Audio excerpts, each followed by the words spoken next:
It's on the clash between the police and members of the Islamic Movement of Nigeria. The Commissioner of Police FCT Command, Ben Igwe, has displayed a register of members of the IMN involved in a religious procession on Sunday that turned violent, leading to the death of 2 police personnel. Mr. Igwe said the register is part of items recovered from the Shiite.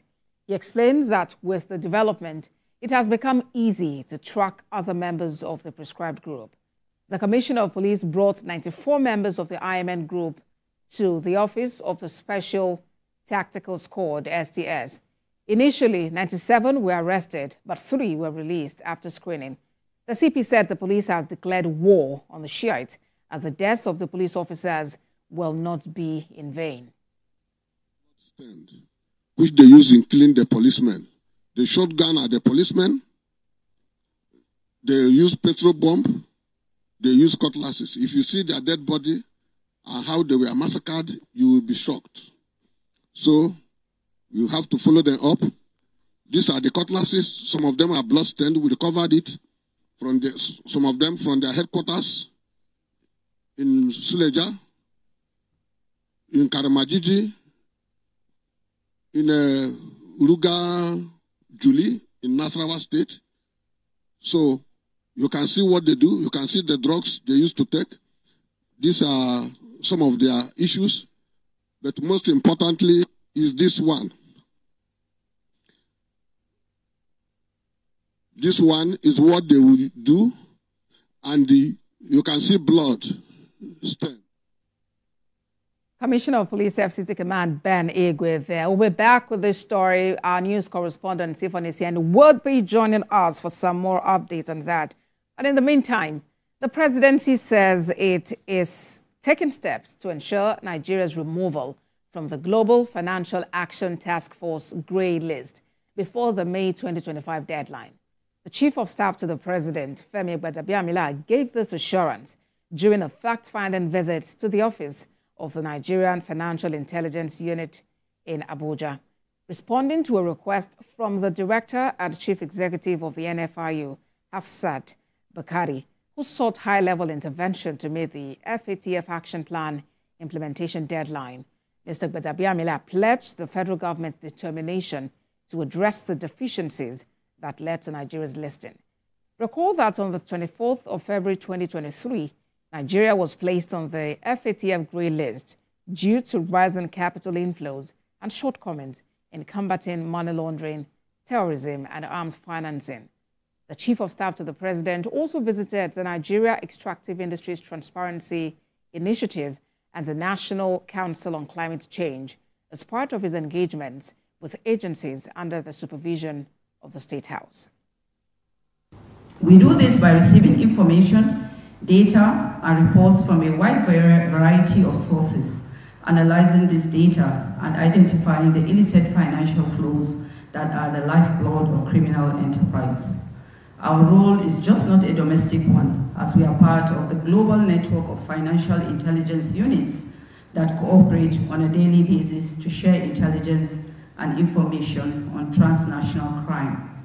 At the heart of what we do and all other FIUs do is the recognition that the most effective means of combating crime is by identifying and seizing the illegal proceeds of these acts.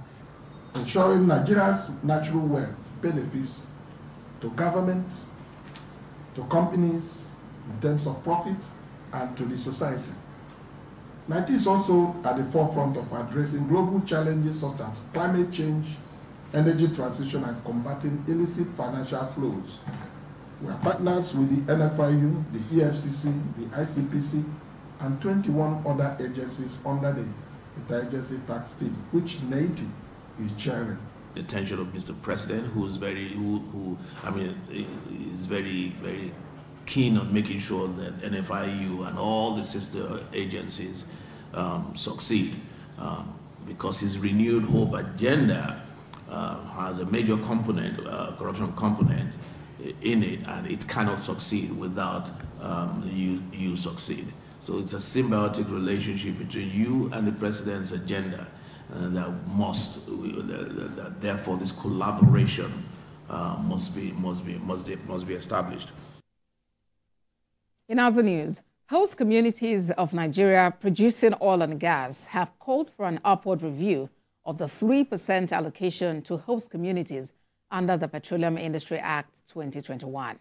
At a media briefing in Abuja, the national president said the 3% allocation is now insignificant due to current economic realities. Helen Osamide-Akins reports. Nigeria's Petroleum Industry Act 2021 seeks to provide legal, governance, regulatory and fiscal framework for the Nigerian petroleum industry. The Act includes several provisions aimed at ensuring that the communities located in or around oil and gas producing areas benefit from petroleum activities. 3 years down the line, host communities are seeking for a review of some sections of the Act. They announced plans to engage with the National Assembly to push for amendments of contentious areas such as Section 257, Subsection 2, Section 52, Subsection 7D, and Section 104, Subsection 4, amongst others. Gas flare is not petroleum, it's normal as what crude oil or gas that you take from. It's a poison that has been released. And the penalties of that, they said to them, paying toward midstream infrastructure fund that will be shared by the whole Nigeria. No, that is an aberration. If there is sabotage, communities will forfeit. And they are giving out the contract job to different people. Communities are not part of the contract. They are not involved in securing the pipes. And you said they should forfeit. They dismissed calls for the sack of some South-South leaders who they insist are committed to the development of the nation. Vehemently oppose the ideals of always sacrificing Southern leaders who are often used as sacrificial lamb in national politics. We therefore reiterate that the South shall rally maximally support for Chief Godswill Ubotokpabio at these most critical and critical moments. We extend same token to the very distinguished Minister of State for Petroleum Oil. They, however, commended the federal government for prioritizing host communities' regulations, leading to improved production. Helen Osamide-Akins, TVC News, Abuja. Elsewhere, the Secretary to the Government of the Federation, George Akume, will on Thursday, 29th of August, meet with all secretaries to state governments in the 36 states. The forum, themed Improving Policy Coordination and Implementation for Sustainable National Development, aims to foster collaboration and synergy among state governments and the federal government. According to the Director, Information and Public Relations in the Office of the SGF, Shego Imohiosen, the event will feature top government functionaries. President Bola Tinubu will be the special guest of honor and Vice President Kashim Shettima as guest of honor. Former Secretary to the Government of the Federation, Ayim Pius Ayim, will be the keynote speaker at the forum built to hold tomorrow.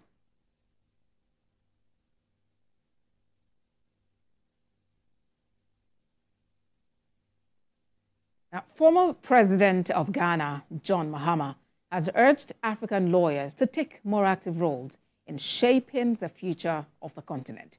He was speaking on the theme, The Future of Africa, in the midst of rising security, economic and political challenges at the Nigerian Bar Association Annual General Conference.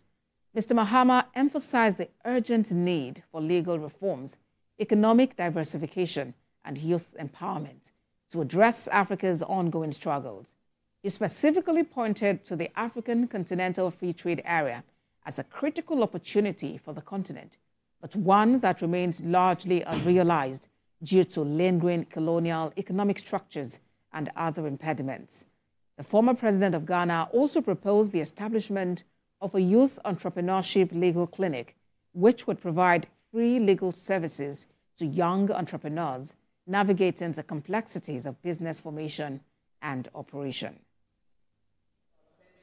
Our young people who are emerging from school are better educated than ever, and they have access to more information thanks to the digital age. However, many millennials, Gen Zs, and generations feel that African democracies are working for them. It is crucial that we as leaders understand challenges are not isolated.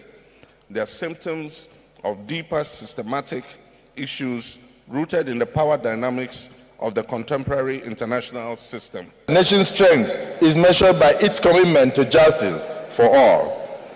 Our dedication to justice is the foundation upon which we will build a stronger, a more peaceful, and a much more united Nigeria. TVC News at 1. We'll be back with more stories in just a moment. Please stay with us.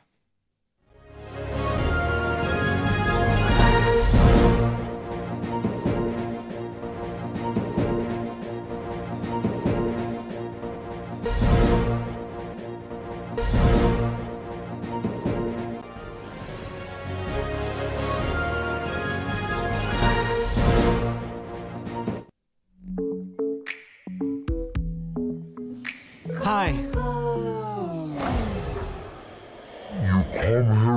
You don't know when you have bacteria breath, and bacteria may be the cause of it. Don't let bacteria breath get all the attention. Use Close-Up with antibacterial zinc. Close-Up helps get rid of bacteria breath. There has been an increasing trend of cholera cases across the country. Cholera is a highly infectious disease which spreads through contaminated water, food, or direct contact with an infected person's feces. Symptoms include diarrhea, vomiting, and dehydration. Together, we can fight the spread of cholera by saying no to germs. Wash your hands regularly, disinfect your homes and drainages with hypo bleach.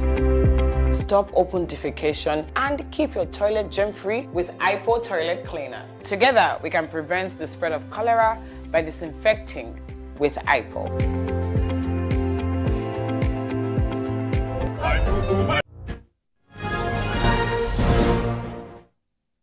You are watching TVC News at 1. Here is another look at our top stories.